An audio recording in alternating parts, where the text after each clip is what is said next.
Ahoy there, fellow adventurers, and welcome back to the Pirates vs. Werewolves podcast.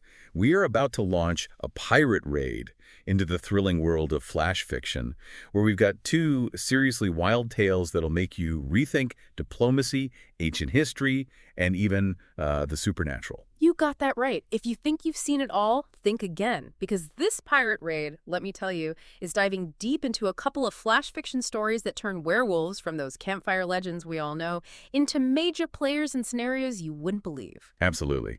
So for this pirate raid, if you dare to join us, we're setting sail to explore two totally unique stories. First up, we have Lunar Diplomat. This flash fiction story throws Earth's best negotiator right into the chaotic whirlwind of interstellar politics. He's dealing with werewolf leaders, and let me tell you, he's got to learn those brutal rules of pack dynamics fast if he wants to lock down a trade treaty that could make or break us. It's diplomacy, but with a whole lot of bite. Couldn't agree more. And then we're going to shift gears and travel back in time with Blood Prince, a flash fiction story that digs into the dark history of none other than Vlad the Impaler. But get this, we're not just talking about his cruelty. No. We're going to see how his own werewolf nature is woven into his fierce defense of Wallachia against, well, the whole Ottoman Empire. It's going to make you question everything you thought you knew about heroes, monsters, and the lines that blur between them. Oh, for sure.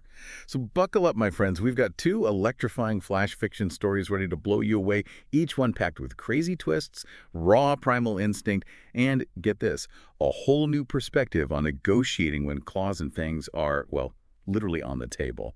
Are you ready? Let's jump right in, starting with that lunar showdown. Perfect. Our first flash fiction story, Lunar Diplomat, puts Earth's top diplomat in a very, shall we say, interesting situation. He's not on the moon to talk about property. Oh no, he's there for something much bigger. He's trying to make a trade deal with leaders of different werewolf packs.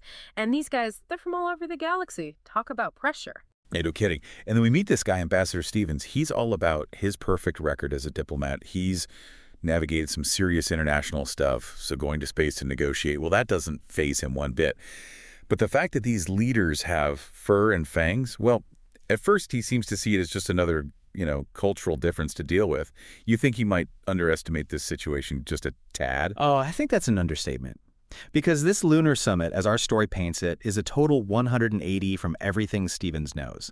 Forget all about fancy speeches and polite disagreements. He's stepping into a world described as pure chaos, man. It's like the air is buzzing with energy that's barely contained. It's full of these alpha werewolves from different star systems. They're all jostling for power, their growls echoing through this massive hall.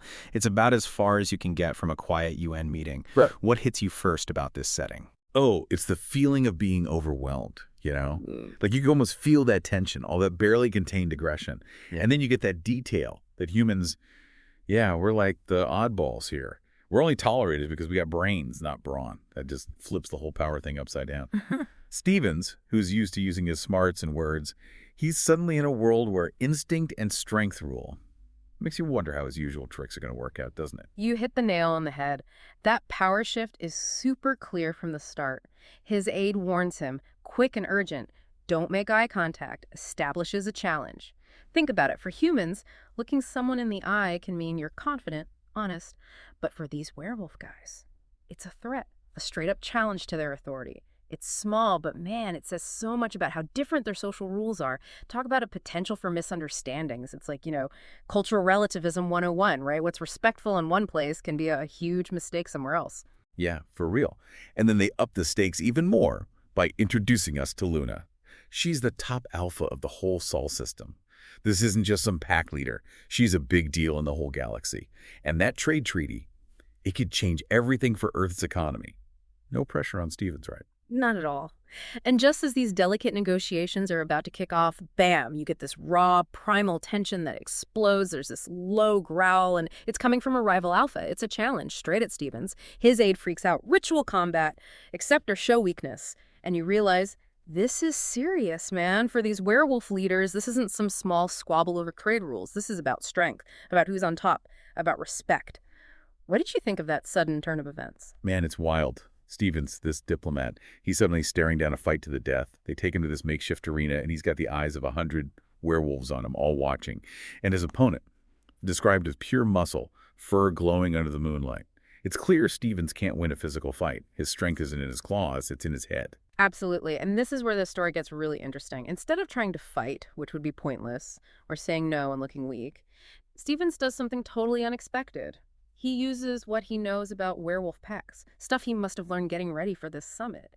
He basically surrenders, drops to the ground, exposes his throat. It's a wild move. What do you think he's doing? It's like strategic vulnerability, right? For a high-ranking ambassador to do that, to be completely defenseless, that's unthinkable for us humans. It's like admitting defeat. But for these werewolves, it's a signal, loud and clear. It's like saying, you're the boss, I'm not a threat. Man, that arena must have gone silent. You can just feel the tension as everyone waits for Luna's reaction. Yeah, it's intense, and her reaction is key. She doesn't take advantage of him, no. She laughs this loud bark, and you can tell she respects his move. You may be weak in body, little diplomat, she says, but you understand our ways. She gets it. She values brains as much as brawn, maybe even more. And just like that, the rival backs off. Challenge over. Stevens, I bet he's full of adrenaline, but he made it through. Not by fighting, but by understanding his opponents. It shows that in negotiations, knowing who you're dealing with, even if they're from another galaxy, can be more powerful than any weapon. Exactly. And what's really cool is what Stevens thinks afterwards. He knows he's messed up, maybe not physically, but he's closer to getting that treaty. He realizes that space diplomacy, it's a whole different game, wilder and more primal than anything he's seen. It's like he's had to change his whole view on how to do his job. Pretty humbling, right? Totally. And the story ends with him deciding to adapt. Earth, we're not going to back down just because the galaxy's a bit, well, wild. We're ready to learn the new rules, to embrace the challenge. It's like we're willing to evolve to meet the universe head on. Okay, so from the moon and all those space politics, our pirate raid is taking us to a much darker, bloodier time in human history. Time to explore blood prints. Indeed. Our second flash fiction story, Blood Prints. It takes us right into the heart of Vlad the Impaler's story, but with a twist. And not just any twist, a supernatural one.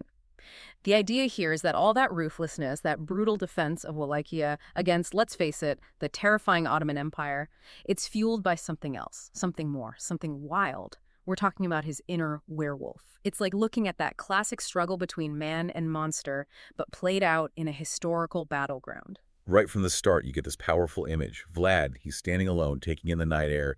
He can smell the fear coming from the huge Ottoman camp. It's like a wave. But it's not just their fear he picks up on. It's also a wolf's hunger growing inside him. Right then, you realize this isn't just some tough prince. There's something deeper, something scarier going on. And then, bam, we learn how he became a werewolf.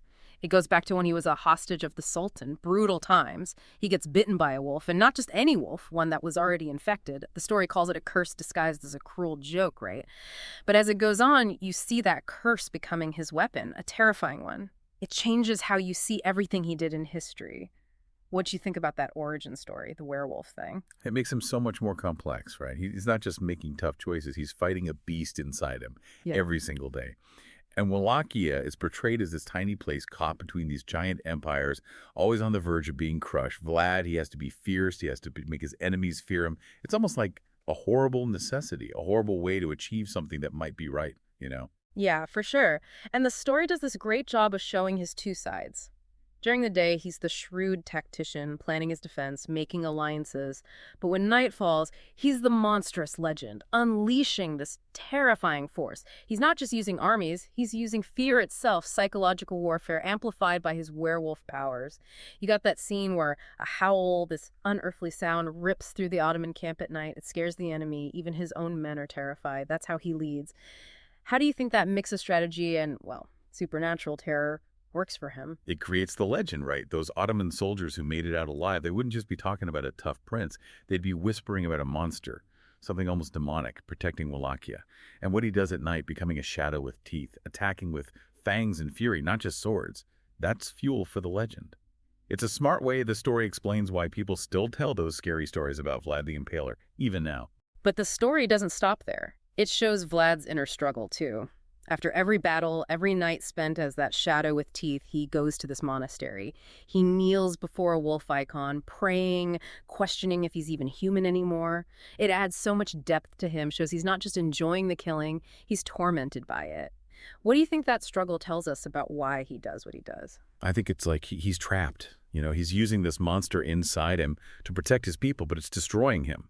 And that image of the impaled bodies, we know it was a tactic to scare people, but with a werewolf angle, it's even more disturbing. He has these visions of mangled animals. It's like the violence connects to something primal in him, something unsettling. It blurs the lines between what's strategy and what's just pure beast. Even with all that inner turmoil, Vlad never wavers in his mission to protect his homeland. He'll be the monster, become the thing everyone fears, if it means keeping Wallachia safe, free from those empires. It makes you ask, can good ever come from such horror? Especially if it means losing your humanity in the process. It's a question that haunts us, doesn't it? It does. And just when it seems like he's drowning in the darkness, they bring in this mysterious woman, maybe a healer, maybe a witch, who knows. She warns him about the battle that rages within him. It's like a sliver of hope, maybe a chance for him to be saved, or at least to understand himself better. What do you think about that encounter? I think it's a turning point. It suggests that even surrounded by darkness, there might be a way out, a way to be better.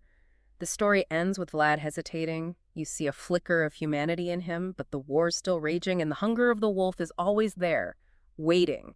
It leaves you with this feeling, this unsettling feeling that he's balancing on a knife's edge. His fate is tied to both his human will and that wild, untamed nature. Wow, what a journey through flash fiction.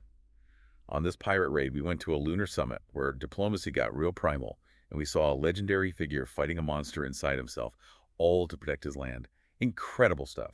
In Lunar Diplomat, I think the biggest takeaway is the power of understanding. Ambassador Stevens, he was up against it, but he didn't try to overpower them. He used his knowledge of their culture, their instincts, to win. It makes you think, was his surrender really weakness, or was it a deep understanding of how power works in that world? Totally. And in Blood Prince, man, it's hard to say who's the hero and who's the monster. What do you think Vlad's real motivation was? Was he a good guy, forced to do terrible things? Or was he letting the wolf take over, becoming the very thing he was fighting against? It makes you think about history differently, about what we justify when it comes to survival. Both stories, even though one's in the future and one's in the past, they make you think about leadership, about how to negotiate, and about what happens when you embrace or fight your true nature. Whether it's understanding alien instincts or facing your own dark side, it's about adapting, about finding your way. They leave you with so much to think about. What crazy challenges might we face in our own lives that'll force us to change who we are, to do things we never thought we could?